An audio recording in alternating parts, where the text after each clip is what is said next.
Welcome back, guys. So you just watched part one. Hopefully this is part two of the outdoor bar, the epoxy countertop pour. If you haven't watched part one, go back and watch part one and come back here. I'll be here waiting for you. All right, so part two is coming up next. I'm gonna take that drab plywood top and I'm gonna turn it into some beautiful looking marble bar top. It's gonna look like marble, gray, white, and black veins running right through it. It's gonna look amazing. It's made out of epoxy. It's extremely durable. It's made for the outdoors. It's great product to work with, and I'll show you how it goes down. So stay tuned. Make something of yourself, all right?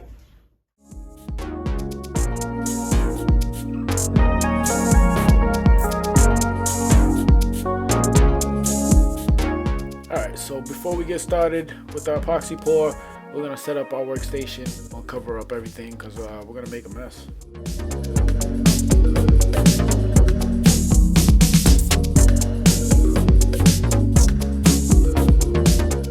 As you can see here, my helper is feeling herself right now.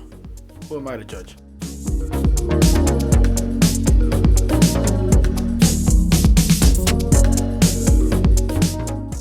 She don't know about me, yo.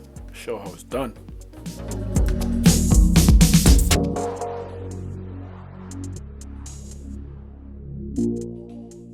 So the product I'm using is Stone Coat Epoxy, and they recommend you start with a base coat of white. So I chose the white flat. That's going to be the base color of the countertop, and then everything else will be based off of that.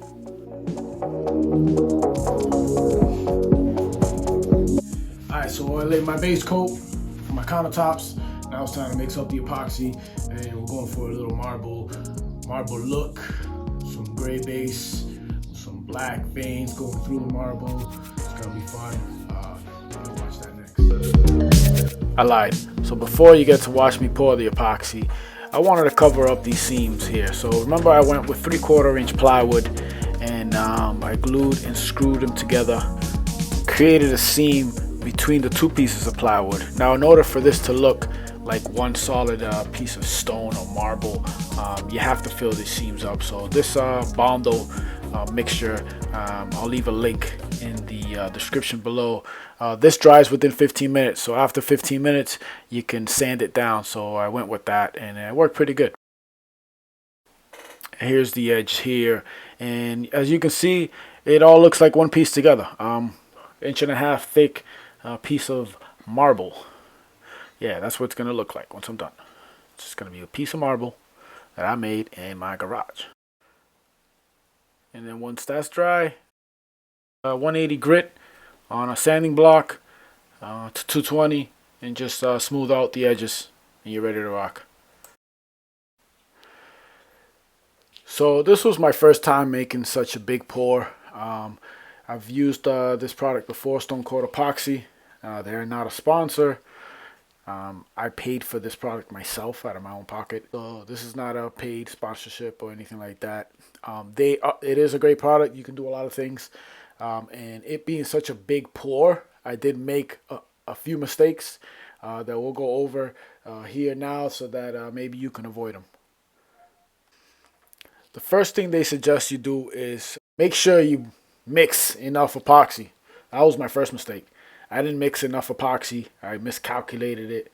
I made too little epoxy for all of this surface area. That's the first mistake I made. Once you have your surface area figured out, every manufacturer is probably different, so you have to check with the manufacturer. Once you have your surface area figured out, you make sure you mix enough epoxy to cover the entire area.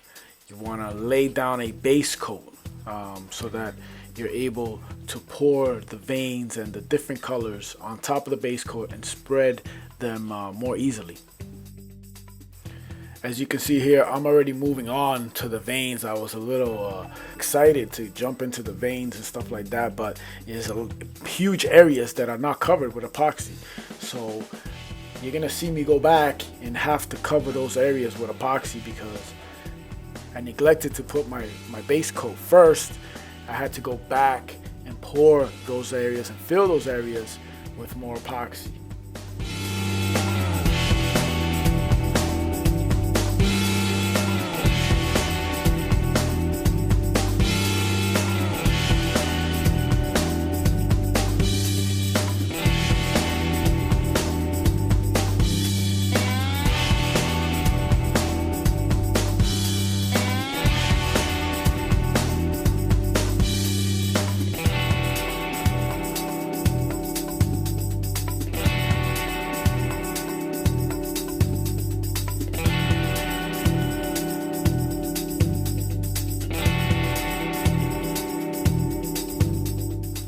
As you can see here, the veins, they look awesome, they look great, but there's still some huge areas that are not filled with epoxy. So I had to go back and fill those areas with epoxy.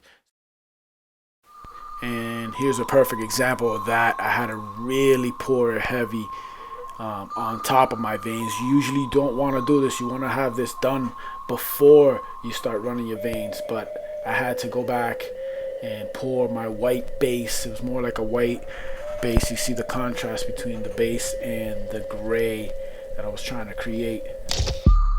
The good thing about this product is that it has a long work time, so you do have time to make up anything that you missed. If you didn't mix it correctly, if you didn't pour enough, if you forgot your flood coat, you can go back and you can always layer it on. It always looks like a layered look, so it's really forgiving. You get your hands in there, get dirty, spread the thing around with your hands if you have to. Another way to spread the epoxy around is to tip your piece. It gives it a nice aged look, like the marble's been sitting under the ground, being crushed by gravity over time.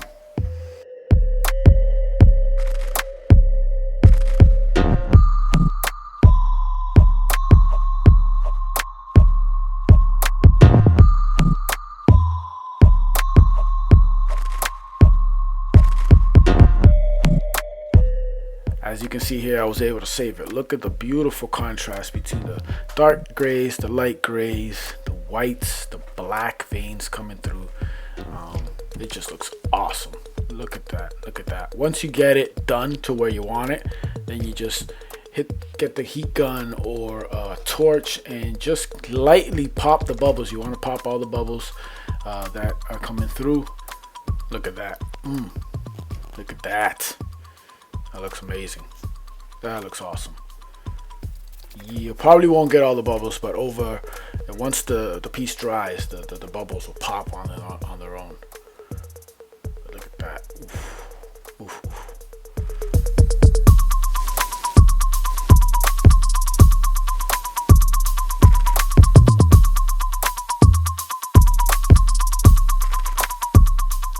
Alright, so now to make this countertop food safe, you have to add a clear coat on top of it. This clear coat seals all the additives that are in the epoxy.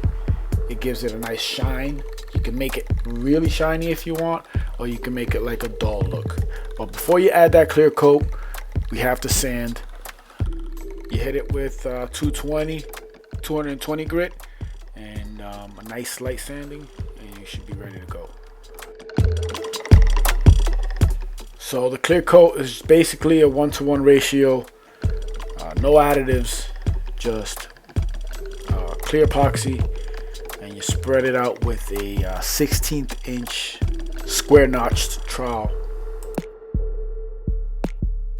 You just want an even coat all the way around. And what I did was I taped the edges so that I would catch some of the overspill, so that I can get my edges nice even coating as well, so they don't just drip right off of the edge.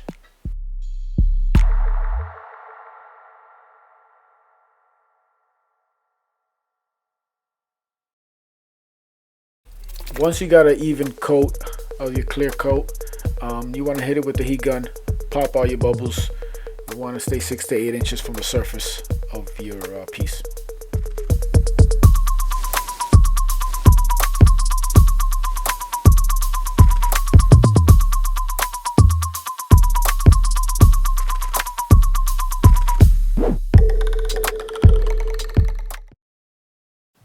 so here we are on install day, and this bar I was able to finish it just before Memorial Day weekend.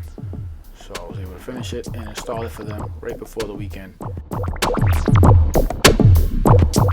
So the way I made the bar, I made it so that you can take it apart. I knew I was gonna have to build it in my shop and then assemble it on site. Plus, it added a little flexibility for the homeowner to be able to take it apart in the winter time.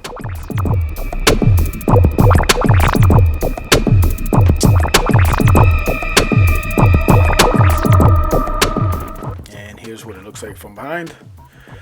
And there is your main event right here. Your top countertop. I think it looks gorgeous.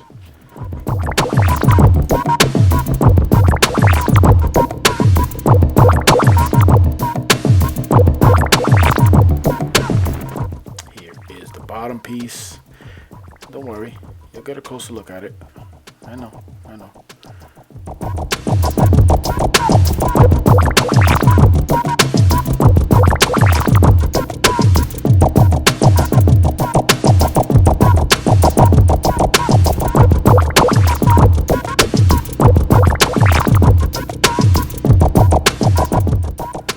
Alright, so the client asked to add a sink to the bar. So I originally wasn't going to add this to the video, but I figured I'd add it so that you can see how easy it is to actually do that. And if you were to do this in your own home, how easy it is to cut into this epoxy.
I dare you to tell me that's not marble. I dare you.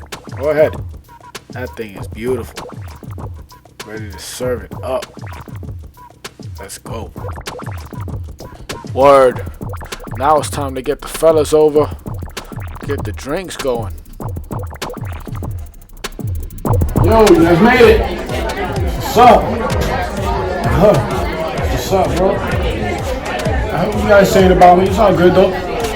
I cleaned up. I took a shower, put some lotion on my hands. You know, here's what it is. I told you it's gonna work. I told you. Nah, don't worry. It's about my own. Can't get enough of me, yo. I had to build a whole bar for them to come out and come see me, but it is what it is. I'll take it. Alright, cheers. There it is, people. This was part 2 of a 2-part series. Thank you for watching. If you like this type of content, if you like this type of nonsense, if you think I'm funny, if you think I'm dumb, if you think I don't know what I'm doing, whatever you think, let me know in the comments. Tell me what you think. I'm gonna have more of this stuff coming. I got more projects to do. I got more content coming. So just hit that like and hit that little bell. Help me grow this channel. I really appreciate your support. I'll see you on the next one. Now go make something of yourself, all right?